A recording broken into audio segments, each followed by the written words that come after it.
नमस्कार प्यारे बच्चों, आप सभी कैसे हैं? मस्त होंगे एकदम।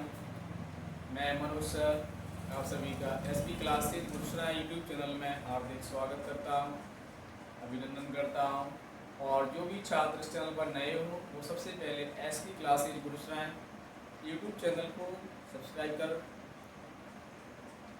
बेल आइकन का बटन दबाएं और फिर इस पर जाएं।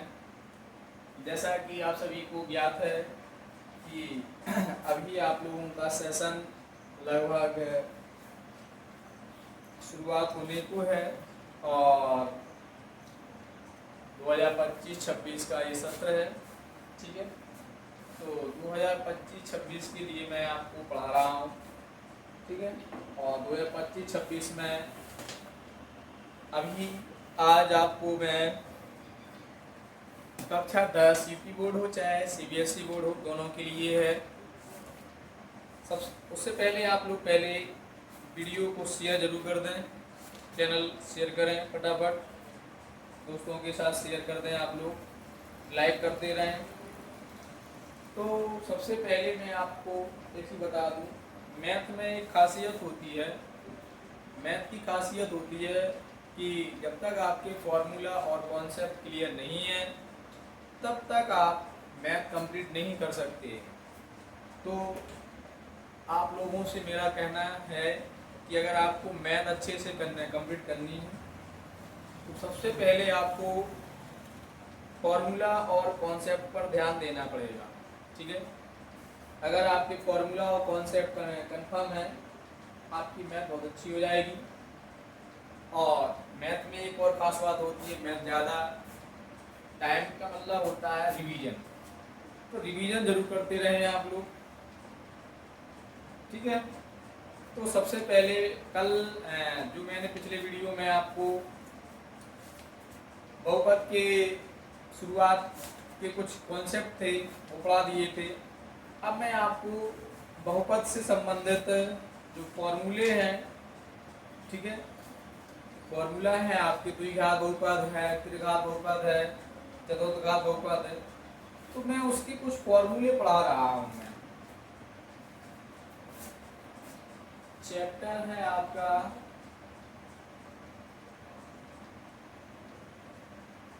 चैप्टर है दूसरा, इसका नाम है बहुपद। ठीक है, इसका नाम क्या है? बहुपद है। तो इसमें आप सभी को फॉर्मूले हैं जो आपके, उसकी वो ले कर चलता हूं मैं, क्योंकि बगैर फॉर्मूला के तो आप एक सवाल भी नहीं लगा पाएंगे। ठीक है, तो जैसे कि दो घात वाले,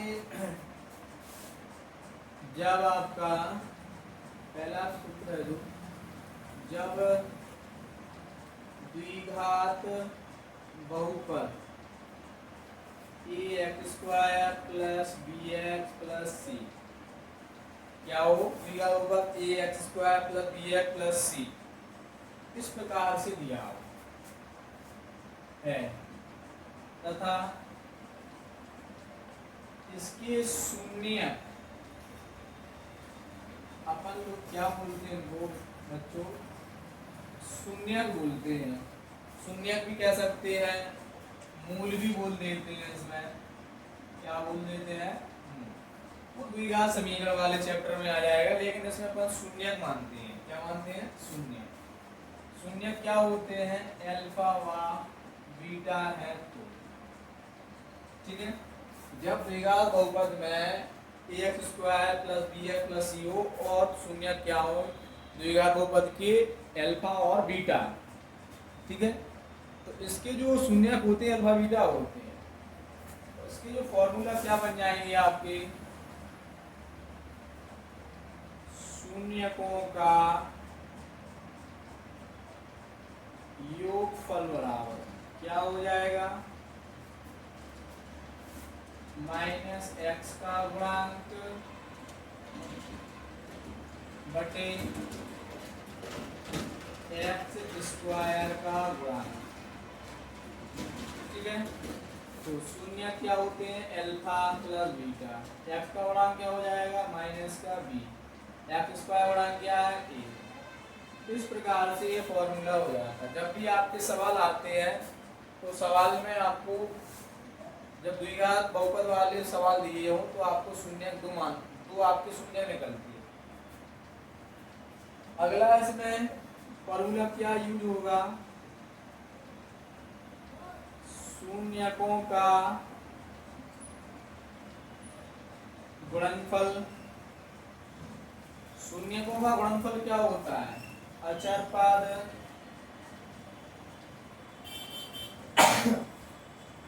बटे एक्स स्क्वायर का गुणा। ठीक है, तो शून्य का गुणनफल क्या हो जाएगा, अल्फा इंटू बीटा बराबर सी बटा ए। क्या हो जाएगा इसमें, सी बटा ए। इस प्रकार से ये फॉर्मूले आपके हो जाते हैं। अब इसमें एक फॉर्मूला और होता है, जब आपको परीक्षा में ऐसे कई क्वेश्चन आते हैं, ठीक है, जो आपको सवाल मिलेंगे ऐसे,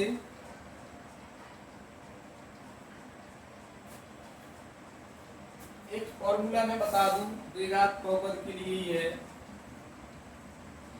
जब शून्यक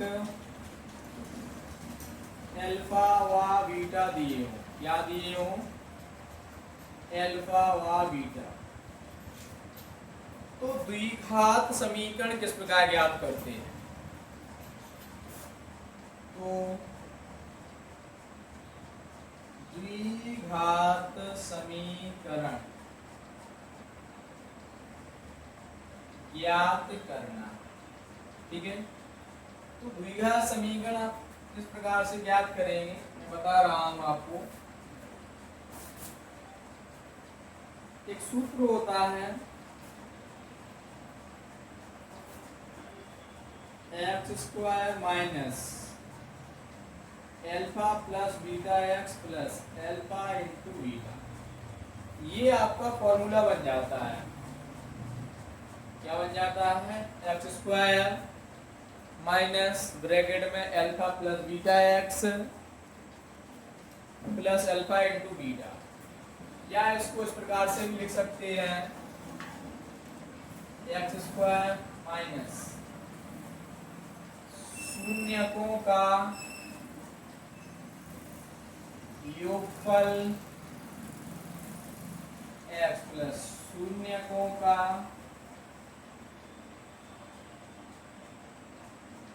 गुणनफल। ठीक है, ये फॉर्मूला आप लगा सकते हैं, यूज कर सकते हैं। ऐसे ही क्वेश्चन आपकी बोर्ड परीक्षा में पूछे जाते हैं। तो मैं इससे संबंधित एक सवाल बता रहा हूं, ठीक है।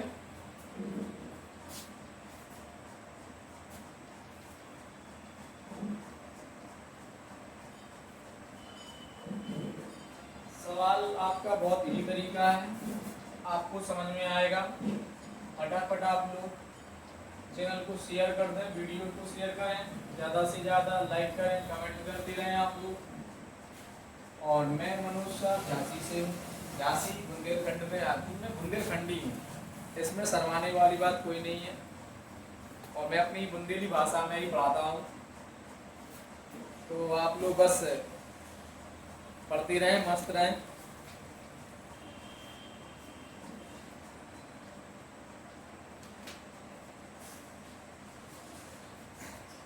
एक क्वेश्चन बता रहा हूं, बहुत इजी तरीका का प्रश्न है। यदि